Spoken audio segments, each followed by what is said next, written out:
Innal hamdalillah nahmaduhu wa nasta'inuhu wa nastaghfiruhu wa nastahdihi wa na'udzu billahi min shururi anfusina wa min sayyiati a'malina. Man yahdihillahu fala mudilla lahu wa man yudlil fala hadiya lahu. Asyhadu an la ilaha illallah wahdahu la syarika lahu wa asyhadu anna Muhammadan abduhu wa rasuluh. Ya ayyuhalladzina amanu taqullaha haqqa tuqatih wa la tamutunna illa wa antum muslimun. Ya ayyuhalladzina amanu taqullaha wa qulu qawlan sadida yuslih lakum a'malakum wa yaghfir lakum dhunubakum wa man yuti'illaha wa rasulahu faqad faza fawzan 'azima. Amma ba'd, fa inna taqal hadith kitabullah wa khal hadith hadi Muhammad sallallahu alaihi wasallam wa kullu muhdatsatin bid'ah wa kullu bid'atin dalalah wa kullu dalalatin finnar. Amsayna ala fitratil Islam wa kalimatil ikhlas wa ala dini nabiyina Muhammad sallallahu alaihi wasallam wa ala millati abina Ibrahim hanifa wa ma kana minal musyrikin. Yang berusaha Tuan Nazim Masjid Timbalan, usaha bandar dan para AJK yang dimuliakan, yang dirahmati, imam yang memimpin salat sebentar tadi, yang mendoakan kepada kita kebaikan dunia dan sejahtera di akhirat, dan juga Bilal yang mengumandangkan azan, siap yang mempersiapkan masjid menyambut kita semua. Seterusnya muslimin muslimat, hadirin hadirat yang dikasihi Allah, yang diredai Allah insya-Allah. Assalamualaikum warahmatullahi wabarakatuh. Bersyukurlah kehadirat Allah Subhanahu wa taala kerana telah menganugerahkan kepada kita masa emas dalam hidup kita, iaitu di saat ini. Masa emas itu ialah dapat hadir ke masjid. Itu masa emas kita. Ini berpandukan kepada Nabi sallallahu alaihi wasallam. Nabi Muhammad SAW, Nabi ini tertinggi di sisi Allah. Amalan, perjuangan tertinggi di sisi Allah. Harian Nabi ini ialah ulang alik ke masjid. Tak pernah tertinggal satu waktu pun sepanjang hayatnya ulang alik ke masjid. Inilah Nabi Muhammad SAW menunjukkan kepada kita untuk memenuhi masa. Jadi datanglah ke masjid selagi ada kudrat, selagi ada masa, selagi ada peluang. Dan selalu diingatkan, rebutlah peluang.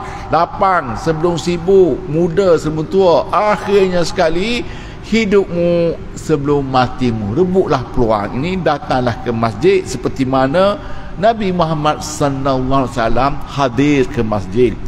Pada petang bahagian ini kita teruskan kuliah yang ke-11.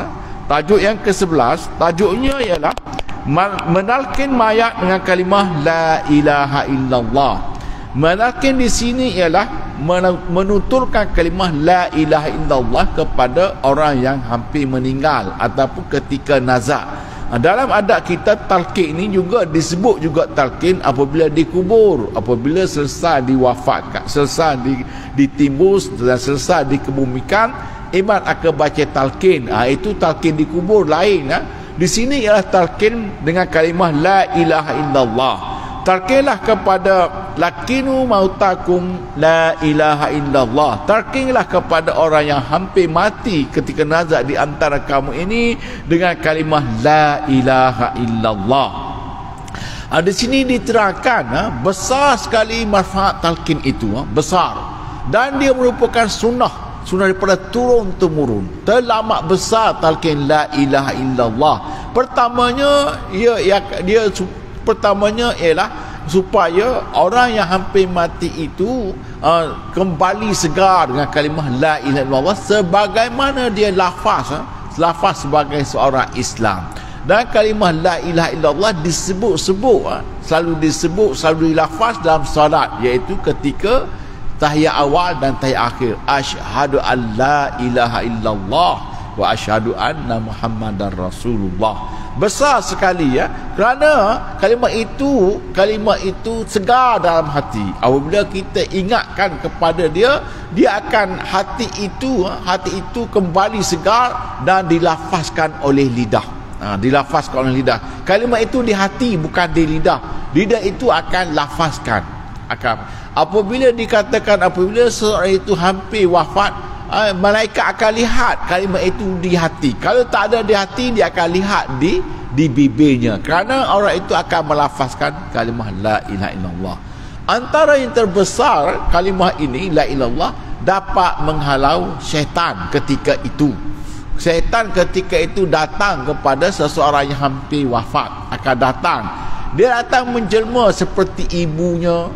Kalau kita seperti ibu kita, kalau kita dah sampai masa kita di saat itu, berbagai-bagai ujian, syaitan pun datang seperti ibu kita, menjelma sosok seperti ibu kita, seperti ayah kita ataupun abang kita, adik kita yang telah berlalu, dan dia mengatakan, aku terlebih dahulu daripada kamu, masuklah agama ini, masuklah agama itu. Apabila ditalkinkan la ilaha illallah, jadi syaitan ini pun akan lari. Itu besar manfaat, teramat besar manfaat kalimah ini. Yang pertama itu ialah seperti mana disebut tadi, kalimah itu untuk menyegarkan kembali orang yang wafat ini, seperti mana dia selalu lafaz la ilaha illallah. Dan lafaz itu la ilaha illallah tidak disambung dengan Muhammad Rasulullah, tak disambung, setakat la ilaha illallah sahaja. Itulah maksud talqin mai kalimah la ilaha illallah. Dan ulama-ulama kita mengatakan perkara ini amat bermanfaat kepada orang yang dapat ikut, sehinggalah ada mengatakan siapa yang dapat tutur la ilaha illallah, dia akan masuk syurga. Jadi itulah besarnya manfaat. Jadi talqinlah kepada orang yang hampir wafat, yang kita jumpa, yang kita temui, yang kita ziarah. Kalaulah keadaannya dah keadaan nazak, talqinkanlah la ilaha illallah. Dan caranya ialah dengan perlahan, bukan mendesak-desak, bukan mendesak, bukan mendetak, bukanlah desak lafazlah perlahan dan suara yang lembut, sehingga dia dapat tutur kalimah la ilaha illallah. Kalau dah dapat tutur kalimah la ilaha illallah, berhenti sekali sahaja, sekali, jangan desak lagi untuk kali kedua ataupun kali ketiga. Sekali cukup, kerana kalimah itu dah cukup baginya, sehinggalah sampailah waktunya meninggalkan dunia ini. Diriwayatkan oleh Muslim dari Abu Sa'id Al-Khudri bahawa Nabi bersabda, lakinu mautakum la ilaha illallah, talqinkanlah orang-orang yang hampir mati di antara kamu dengan kalimah la ilaha illallah. Ini ialah turun-temurun, adalah sunnah kepada orang Islam. Tak kira sesiapa saja, tak kira sesiapa saja yang kita ziarah ataupun kita temui ketika itu, asalkan dia Islam, tuturkanlah la ilaha illallah. Teramat besar manfaatnya kepada orang yang hampir mati itu. Diriwayatkan oleh Abu Daud daripada dunia dari Zaid bin Aslam daripada Utsman bin Affan bahawa Nabi sallallahu alaihi wasallam bersabda, apabila seseorang sedang menghadapi ajal kematian, iaitu ketika nazak, talqinlah ia dengan kalimah la ilaha illallah, kerana setiap hamba yang pada akhir hidupnya membaca kalimah tersebut, nescaya hal itu merupakan bekalnya menuju ke syurga. Ini adalah hadis Nabi yang diriwayatkan oleh Abu Dunya daripada Utsman bin Affan, daripada Khalifah Utsman bin Affan. Siapa tuturkanlah kalimah la ilaha illallah kepada orang yang hampir mati, itu merupakan bekalnya ke syurga. Besar kalimah ini, amat besar. Jadi setiap orang Islam, semua orang Islam akan masuk syurga. Ada orang Islam terus masuk syurga, ada orang Islam tertangguh masuk syurga. Itu berdasarkan amalan masing-masing. Yang terus ke syurga itu tentulah amalannya banyak, amalannya diredai oleh Allah. Yang tertangguh mengikut kesalahannya. Kalau kesalahan banyak itu diukur, ditimbang dan tertangguh ke neraka sebanyak 5 tahun. 5 tahunlah ke neraka, dan akhirnya dia akan masuk syurga. Orang yang terakhir masuk syurga ialah orang yang terakhir, orang Islam yang terakhir keluar daripada neraka. Inilah orang yang terakhir masuk syurga. Jadi mungkin seseorang itu ada 5 tahun, 10 tahun, mungkin yang ini paling lama, dia mungkin sampai 1000 tahun. Maknanya dia lah yang terakhir masuk syurga nanti, iaitu orang yang terakhir, orang Islam terakhir keluar daripada neraka. Itulah orang yang terakhir masuk syurga. Bermakna insya-Allah kita semua insya-Allah orang yang terus ke syurga nanti, insya-Allah. Banyaklah lafaz kalimah ini, sebab Nabi sendiri ajar selepas solat astaghfirullah, dan selepas itu la ilaha illallah wahdahu la syarikalah lahul mulku lahul hamdu yuhyi wa yumit wa huwa ala kulli syai'in qadir. Dan mana-mana imam pun, mana-mana ulama kita beri pesan, sebaik saja salam jangan terus bergerak, bacalah dulu astaghfirullah dan la ilaha illallah wahdahu la syarikalah. Kemudian barulah boleh bergerak. Pokoknya bacalah 3 kali, janganlah beri salam, assalamualaikum, terus pergi. Ulama kita pun dah ajar bagaimana besarnya kalimah ini untuk kita selalu tutur. Sebab mungkin di antara kita mungkin di antara kita mati mengejut, mati ketika tidur. Jadi siapa yang talqin kepadanya? Siapa yang talqin kepadanya? Berdasarkan kepada amalan dia lah. Kalaulah dia selalu sebut la ilaha illallah selepas solat, dan kita wafat pun di antara solat, selepas maghrib, selepas isyak, selepas subuh, selepas zuhur, selepas asar, itu waktu-waktu wafat kita. Kalaulah orang itu selalu solat dan selalu solat, bermaknanya dia sudah membaca kalimah itu. Kerana setiap tahiyat awal, tahiyat akhir dia akan membaca la ilaha illallah, iaitu asyhadu an la ilaha illallah. Dan selepas itu dia wirid lagi astaghfirullah la ilaha illallah. Dan dia mati mengejut, bermakna dia dah talqin kepada dirinya sendirilah, talqin walaupun tidak ada orang talqin. Jadi itulah solat. Solat itu segala-galanya bagi kita, itulah tempat kita nak baca kalimah Allah, kalimah la ilaha illallah. Itulah kita khusyuk. Solatlah yang akan mencegah kita daripada segala-galanya, benteng kita, kekuatan utama kita dari segala-galanya di dunia ini. Allah pun berfirman, wasta'inu bisri wassalah wasta'in ya ayyuhallazina amanu ista'inu bisri wassalah innallaha ma'as sabirin. Mintalah pertolongan dengan salat, sesungguhnya Allah ini bersama orang-orang yang sabar. Jadi kalimah itu akan membawa bekalnya menuju ke syurga, Dalam riwayat Abdul Razak Ibnu Abdul Syaibah, Umar Al-Khattab berkata, saksikanlah orang yang hendak meninggal dunia di antara kamu, dan talqinkanlah mereka dengan kalimah la ilaha illallah, dan ingatlah mereka kerana mereka boleh melihat apa yang tidak kamu lihat. Ini maksudnya, talqinkanlah orang yang hampir mati di antara kamu kalimah la ilaha illallah, kerana ketika itu dia melihat apa yang kita tak lihat. Apa yang mereka lihat? Apa orang yang hampir mati itu lihat? Antaranya ialah setan dan iblis datang mengajak kepada agama lain. Antaranya lagi ialah malaikat maut. Dia akan lihat malaikat maut datang kepadanya. Kalaulah dia seorang yang baik, malaikat maut beri salam dan sampai ke khabar gembira terlebih dahulu. Dan juga dengan mengatakan dia melihat berbagai-bagai keindahan, seperti ada tangga zamrud hijau dan matahari tumpu di situ. Dan itu di antaranya yang disebut orang yang hampir mati itu lihat, iaitu iblis datang, malaikat maut datang, dan keindahan di saat-saat itu. Keindahan itu yang mungkin cahaya yang cantik, mungkin tangga zamrud hijau yang pernah disebut, wallahu alam. Tetapi ketika itu syaitan itu ada dalam hadis Nabi sallallahu alaihi wasallam. Dan malaikat maut, kita dapat lihat malaikat maut ketika itu disebut dalam Al-Quran, alladzina tatawaffahumul malaikatu thayyibin yaqulun salamun alaikum. Mereka mau datang kepada orang thayyib, orang yang beriman dalam masalah ini, datang memberi salam dan menyampaikan khabar gembira. Itu orang yang hampir mati lihat. Itu kalau orang yang baik, orang yang thayyibin, orang yang beriman dan beramal saleh. Bagaimana orang kafir pun sama juga, dia lihat mereka itu datang keadaan yang amat mengazabkan. Kita insya-Allah kita lihat mereka mau dengan penuh rahmat.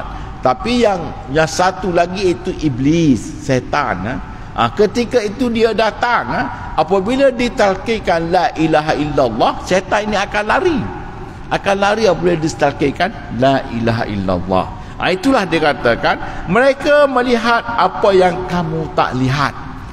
Seperti falaula iza balagatil hulkum wa antum hina izin tanzurun wa nahnu aqrabu ilaihi minkum walakin la tubsirun. Falaula in kuntum ghaira madinin, apabila nyawa dah sampai di halkum ketika sakarat, kami hampir dengannya, kamu tak melihat. Maknanya orang yang mati itu yang dapat lihat perkara-perkara di situ itu, kita tak dapat lihat. Wa nahnu aqrabu ilaihi minkum walakin la tubsirun. Falaula in kuntum ghaira madinin tarji'unaha in kuntum sadiqin. Maknanya kalau kafir, kalaulah kamu rasa hero berkuasa sangat ketika itu, kembalilah, panjangkanlah umur kamu ketika itu. Kalau kamu rasa dah kamu rasa tidak ada Tuhan, tidak ada apa, kamu rasa kamu lebih hebat, boleh buat itu buat ini, ketika itu kembalilah, panjanglah umur kamu ketika itu. Siapa yang boleh tahan itunya roh itu di sisi Allah, supaya kita ini bertaubatlah kepada Allah di saat itu. Maknanya disebut di situ kita tak dapat lihat apa-apa pun kecuali orang itu yang melihat. Dan disebut tadi yang lihat itu setan ketika itu datang. Dan orang Islam jangan takut, jangan bimbang. Kalau kita seorang Islam yang selalu lafaz la ilaha illallah, ada pertolongan daripada Allah Subhanahu Wa Taala. Kita tetap kenal yang datang itu iblis, walaupun dia datang menyerupai ibu kita, ayah kita. Oleh kerana kita dah kita tetapkan diri kita ini dengan agama Allah, dengan kalimah la ilaha illallah, walaupun iblis itu datang dengan keadaan begitu rupa sekalipun, kita dapat pertahankan diri kita. Itu adalah ketetapan Allah kepada kita. Lebih-lebih lagi ada orang talqinkan dengan kalimah la ilaha illallah kepada kita ketika itu. Setelah satu hadis diriwayatkan oleh Abu Naim, hadis ini hadis tak kuat, ataupun kalau tak kuat hadis dhaif, tak kuat, tapi disebut juga di sini sebagai pengajaran. Nabi sallallahu alaihi wasallam bersabda, saksikanlah orang-orang yang nak meninggal dunia di antara kamu, tuturkanlah mereka membaca kalimah la ilaha illallah, dan berilah mereka khabar gembira dengan syurga. Sebab orang yang sangat bijaksana sekalipun akan menjadi kebingungan pada sesuatu menjelang ajal seperti itu. Dan pada saat itu setan sangat dekat dengan manusia. Demi Allah yang jiwaku berada dalam genggaman kekuasaannya, pandangan mata menekil maut lebih dahsyat sakitnya daripada 1000 kali tebasan pedang. Dan juga demi Allah yang jiwaku berada dalam genggamannya, tidak keluar nyawa seorang hamba dari dunia sampai merasakan sakit pada sekujur tubuhnya. Ini orang kafir ataupun orang-orang fasik, begitulah keadaannya. Maknanya ketika dia lihat menekil maut, mata menekil maut itu lebih tajam daripada libasan pedang. Lalu datanglah orang talqin kalimah la ilaha illallah. Ketika itu mungkin dapat rahmat, mungkin keadaan akan berubah kepadanya kerana rahmat yang dikurniakan oleh Allah ketika itu. Bagi orang kafir, itulah maksudnya talqinlah kalimah la ilaha illallah. Orang kafir tak dapat rahmat, dia melihat menekil maut, pandangan menekil maut kepadanya lebih tajam daripada 1000 kali libasan pedang. Itu orang kafir apabila lihat menekil maut, dan mereka amat tersesa apabila menekil maut. Belum lagi menekil maut itu sentap nyawanya, dah lihat menekil maut dah azab. Sebab itu kepada kita, tuturkanlah kalimah la ilaha illallah, kerana kalimah itu mendatangkan rahmat kepada seseorang Islam ketika itu. Dan demi juga jiwaku, apabila nyawa itu dicabut, sakit sekujur tubuh, merasakan sakit pada sekujur tubuh. Ini apabila nyawa itu disentap. Ini ialah kepada orang kafir. Itu diingatkan kepada kita. Kalau nyawa itu disentap sekaligus, kamu akan merasa sakit. Tidak ada perkara yang amat sakit, iaitu ketika nyawa itu disentap sekaligus. Tetapi kepada kita, insya-Allah, malaikat itu akan cabut perlahan-lahan. Sebab itulah Nabi ajar doa kepada kita, Allahumma hawwin alaina fi sakaratil maut, Allahumma inna ala ghamaratil maut. Baca doa ini, minta doa ini kepada Allah SWT. Apabila nyawa itu diambil perlahan, taklah terasa sakit. Nyawa itu akan sakit apabila disentap sekaligus oleh malaikat maut. Itu kepada orang kafir. Seperti Allah berfirman, walau tara izzalimuna fi ghamaratil maut wal malaikatu basitu aydiyahum akhriju anfusakum. Maknanya, alangkah dahsyatnya kalau kamu melihat orang kafir, orang zalim menghadapi gamarat, dan mereka itu depa tangan, tampar mukanya sekali, pukul belakangnya sekali, lalu disergah, keluar kamu. Itu kepada orang kafir dan orang fasik. Orang fasik yang tegar, yang selalu menentang agama Allah. Mereka tak pernah senang dengan agama Islam tersebar, dan selalu terasa sakit apabila Islam. Inilah orang kafir. Begitu kata, sombong dan angkuh. Hidup ini untuk beriman, tetapi dah tak mau beriman, bahkan menentang habis-habisan, seperti zaman dahulu, seperti Namrud, Firaun, Abu Jahal, Abu Lahab. Seperti mereka ini yang menentang habis-habisan Islam, sehinggalah ditunjuk mukjizat depan matanya, tak nak mengaku juga. Nabi tunjuk mukjizat depan, Nabi Musa tunjuk mukjizat di depan Firaun, tak nak mengaku. Nabi kita, Nabi Muhammad sallallahu alaihi wasallam, tunjuk mukjizat depan mata, tak nak mengaku juga, kerana kesombongan dan keangkuhan. Seperti mana Allah sebut, mereka itu disentapnya sekali kerana sombong, tastakbirun, sombong dengan ayat-ayat kami. Itulah kalimah ini. Menurut para ulama, talqin orang yang hampir meninggal itu dengan kalimah la ilaha illallah itu adalah sunnah maksur yang turun-temurun diamalkan oleh kaum muslimin. Itu sunnah. Makna talqin lah. Kalau semasa hidup, banyaklah lafaz kalimah ini. Banyaklah lafaz kalimah ini. Kalimah ini biarlah sentiasa segar dalam hati. Jadi bermakna orang yang selalu solat, kalimah ini segar dalam hatinya. Segar dalam hatinya. Sebab setiap kali solat mesti dia akan baca asyhadu alla la ilaha illallah. Dan selepas solat dia berzikir lagi lafaz dengan lafaz ini. Jadi kalimah ini sentiasa segar dalam hati, dan hal ini dimasukkan kalimah terakhir diucapkannya ialah la ilaha illallah. Tiada Tuhan selain daripada Allah, sehingga ia mendapat kebahagiaan di akhirat, dan supaya termasuk orang yang disabdakan Nabi sallallahu alaihi wasallam, barang siapa ucapan terakhirnya kalimah la ilaha illallah, maka ia masuk surga. Hadis ini hadis sahih, diriwayatkan oleh Abu Dawud, Muaz bin Jabal, dan dinilai sahih oleh ahli hadis, iaitu Muhammad Al-Haq. Hendaklah orang yang sedang menghadapi ajal itu diingatkan pada sesuatu yang dapat mengusir setan yang ingin membatalkan akidahnya. Maksudnya tadi disebut tadi, takilah kalimah la ilaha illallah. Semoga orang yang dapat ucap di akhir hayatnya la ilaha illallah, dia termasuk dalam hadis yang disebutkan Nabi, siapa yang mengucap kalimah la ilaha illallah maka ia masuk surga. Maknanya setiap orang Islam ini akan masuk surga. Jadi perbanyakkanlah, sebab kadang-kadang kita tak tahu, boleh jadi mati mengejut, siapa yang talqin kepada kita. Ketika itulah kita tahu. Perbanyaklah bacaan kalimah ini, terutama sekali selepas solat. Nabi dah ajar zikir apa nak baca selepas solat, yang besarnya astaghfirullah la ilaha illallah wahdahu la syarikalah.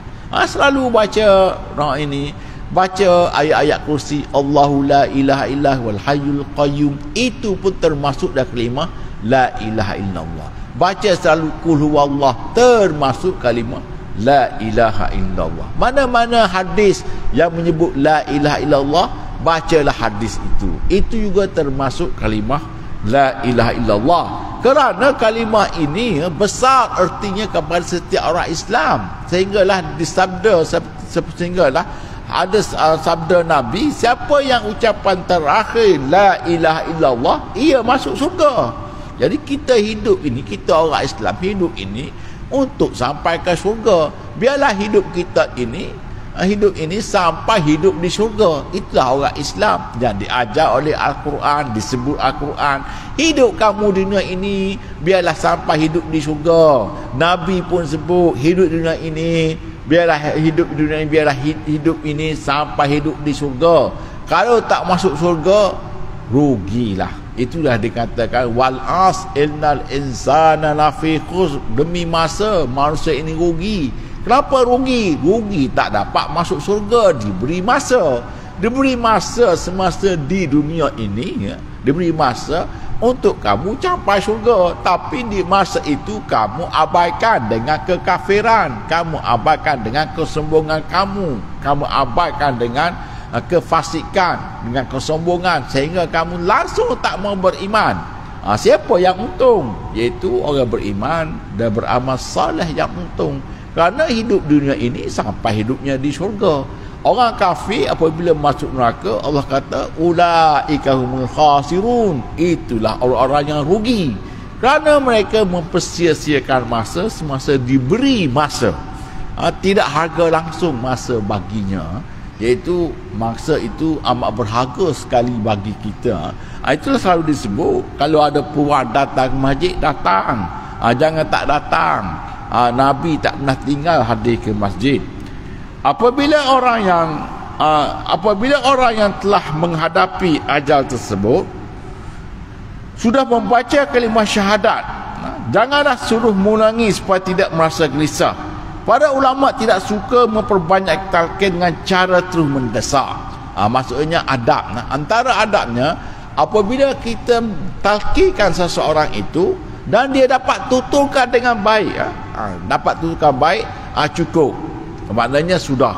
Dan beritahu kepada orang yang akan datang, alhamdulillah saudara kita ini dah ditalqinkan, dia dah tutur kalimah la ilaha illallah. Jangan nak ulang-ulang kali kedua, jangan nak ulang-ulang kali ketiga, kali keempat. Ulama kita tidak galakkan, bahkan larang. Sekali saja cukup.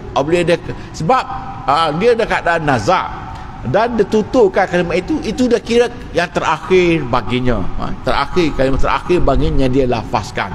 Tak boleh nak orang nak desak.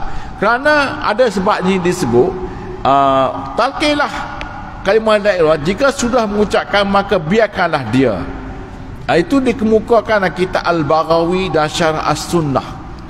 Abu Muhammad Abdul Haq mengatakan, jika didesak terus untuk mengucapkan kalimah tersebut, padahal dia sudah mengucapkan satu kali, amat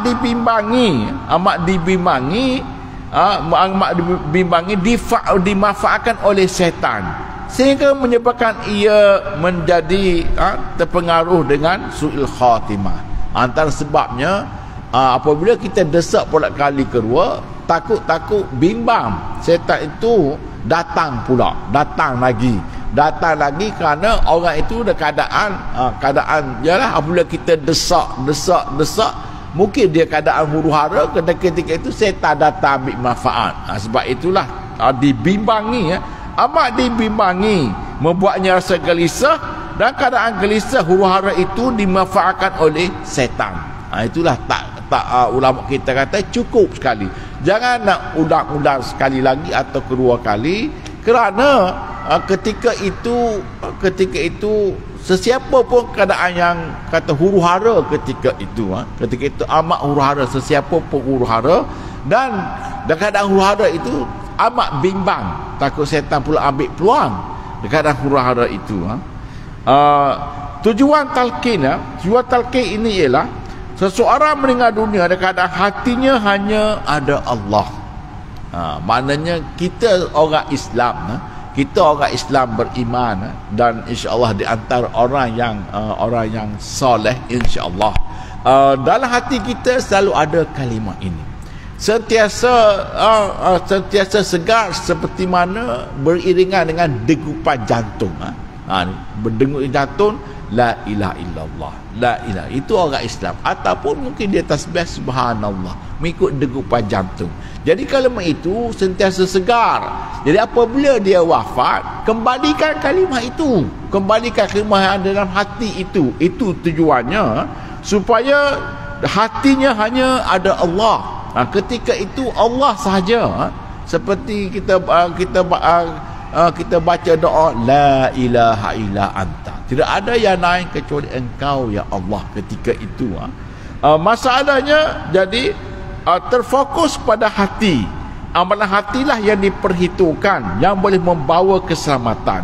Gerak bibirnya hakikatnya hanya ukapan hati yang tidak ada gunanya. Maknanya lidah itu, kalaulah orang itu benar-benar Islam, hatinya apa yang ada dalam hatinya. Sebab orang munafik hatinya pura-pura. Lafaz dia lafaz asyhadu alla ilaha illallah, lafaz, tetapi adakah dia benarkan dalam hati? Tak benarkan dalam hati. Itulah maksudnya, hakikatnya benda itu ada dalam hati. Lidah itu hanya lafaznya sahaja. Hakikatnya ukapan hati itu tidak ada gunanya kalau tidak sebenarnya dalam hati. Lidah boleh bercakap tapi tak pernah benarkan dalam hati. Itu orang munafik. Orang Islam yang sebenar-benarnya, apa yang dilafaz itulah yang ada dalam hatinya. Jadi lafazkan kalimah itu, lahirkan, ucapkan, supaya dia lahirkan kalimah itu yang ada dalam hatinya seperti mana yang ada dalam hatinya, dan dia lafaz. Itu ikhlas. Apa itu terserahlah kepada Allah Subhanahu Wa Taala.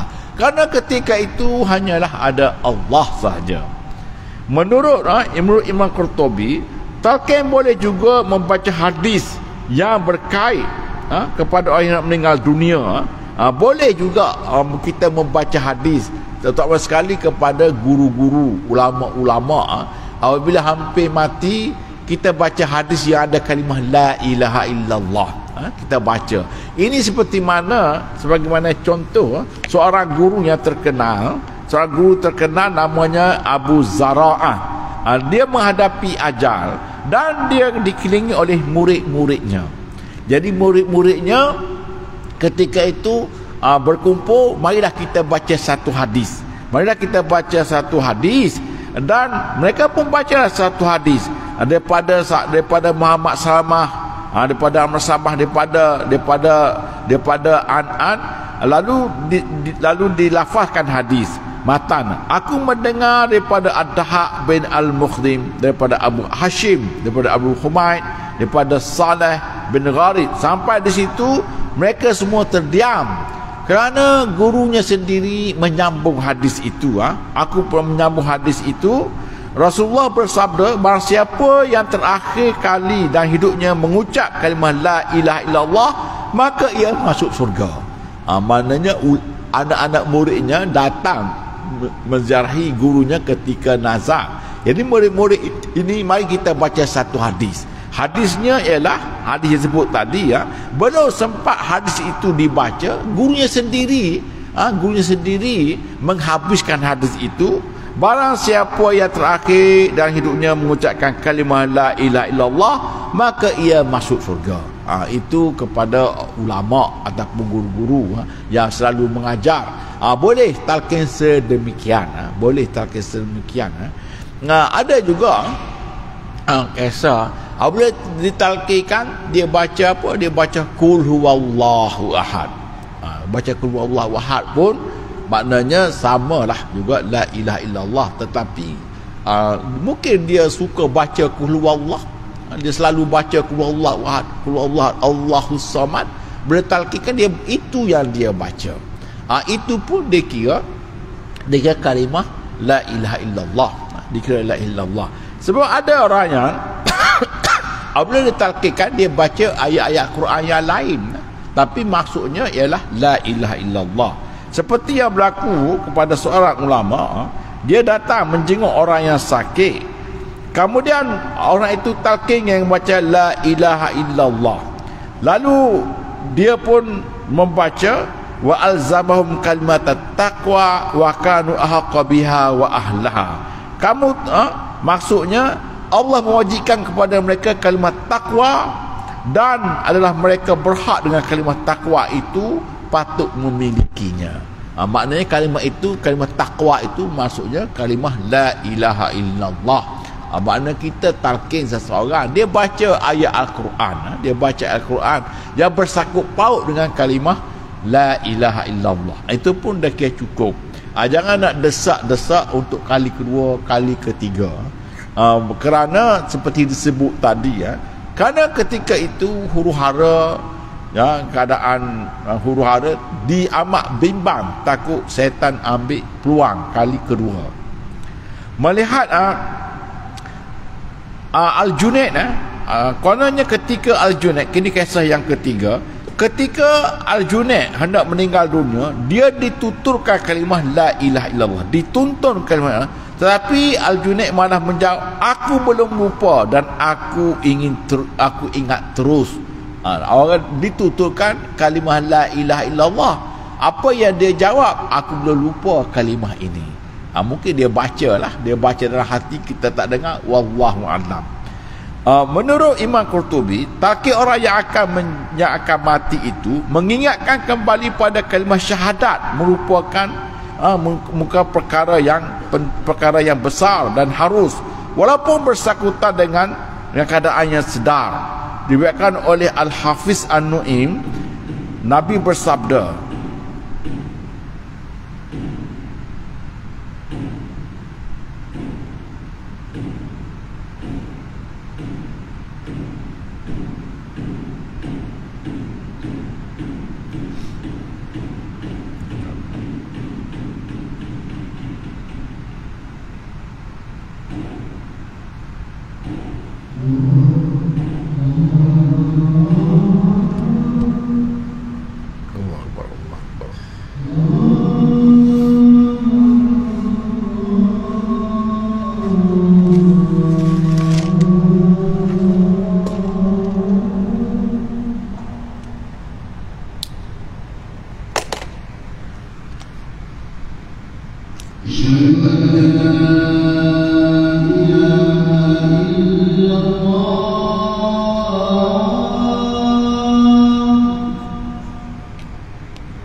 رب هذه التامة والصلاة القائمة آت سيدنا محمدا الوسيلة والفضيلة وابعث مقام محمودا الذي وعدته سبحانك لا تخلف الميعاد.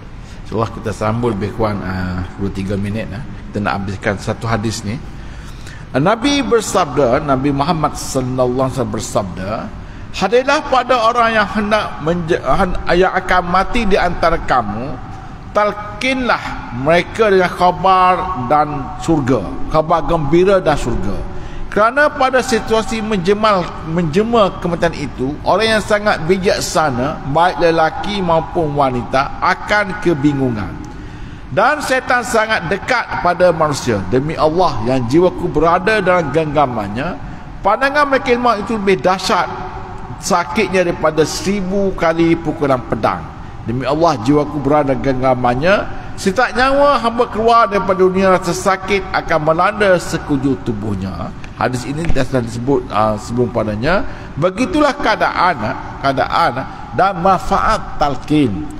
Talqin kepada orang yang beriman, orang beriman dan beramal soleh. Kerana ketika itu huru-hara, dan kalau orang kafir dia akan merasa azab kerana pandangan malaikat maut lebih tajam daripada 1000 kali libasan pedang. Itu orang kafir. Dan juga ketika apabila nyawa itu dicabut, akan merasa sakit sekujur tubuh. Dengan kalimah la ilaha illallah ini memberi manfaat, memberi rahmat kepadanya, termasuklah dapat menghalau syaitan yang datang. Seperti disebut di sini, ketika itu syaitan dekat dengan kamu dan syaitan itu mengajak, dan insya-Allah ketika itu Allah tetapkan kita dengan kalimah la ilaha illallah. Seperti mana Allah berfirman, yusabbitullahu allazina amanu bil qawli tsabit. Yusabbitullahu allazina amanu bil qawli tsabit, ataupun yusabbitullah, Allah menetapkan kalimah ini dengan kata-kata yang tetap. Kata-kata yang tetap itu ialah la ilaha illallah. Maknanya ketika itu insya-Allah kita dapat kenal syaitan. Dan ada kisah apabila ditalqinkan la ilaha illallah, ada yang menjawab, aku tak suka, kau pergi jauh kau, aku tak suka.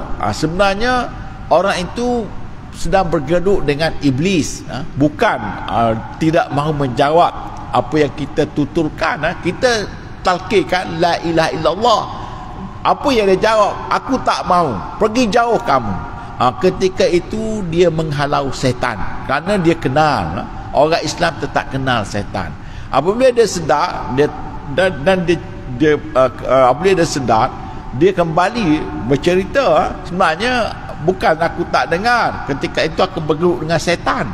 Sebab itulah ketika talqin, apabila kita talqin kepada orang-orang Islam, kalaulah dia mengatakan pergi jauh, aku tak mahu, sebenarnya dia bukan berlawan apa yang kita tuturkan. Sebenarnya ketika itu dia bergelut dengan syaitan, dia sedang menghalau syaitan itu. Tapi dengan kalimah itu syaitan pun akan lari. Dikatakan syaitan lari, cerik-berik syaitan lari apabila kalimah la ilaha illallah. Menurut satu hadis, malaikat maut menghampiri seseorang ketika melihat dalam hatinya itu tidak ada apa-apa, tidak ada kalimah itu. Lalu ia merasa di janggutnya, kemudian dia mendapati hujung lidahnya sedang bergerak mengucapkan kalimah la ilaha illallah. Kemudian dia diampuni berkat kalimah ikhlas tersebut. Kerana kalimah itu dah ada di hujung lidah, akan dilafazkan seperti mana yang ada dalam hatinya dengan ikhlas. Mana kalimah itu, ikhlas itu diampuni dengan kalimah ikhlas itu oleh Allah Subhanahu Wa Taala. Inilah kalimah la talqin la ilaha itu amat besar kepada kita. Itu sunnah, bukan janganlah ambil ringan. Selagi kita boleh tuntunkanlah kalimah la ilaha illallah kepada orang yang hampir mati ataupun ketika nazak. Kalimah ini amat besar, kerana termasuk dalam hadis Nabi siapa yang ucapan terakhirnya la ilaha illallah, dia masuk surga. InsyaAllah orang yang dapat tutur kalimat ini adalah orang yang terpilih mewarisi surga, insyaAllah. Itulah dapat saya sampaikan pada petang bahagia ini.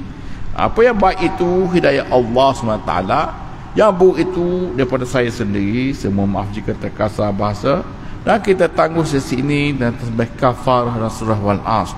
Subhanakallahumma bihamdik, asyhadu an la ilaha illa ant, astaghfiruka wa atubu ilaik. Bismillahirrahmanirrahim. Wal asr innal insana lafi khusr illa alladhina amanu wa amilus solihat wa tawasaw bil haqq wa tawasaw bis sabr. Sekian, assalamualaikum warahmatullahi wabarakatuh.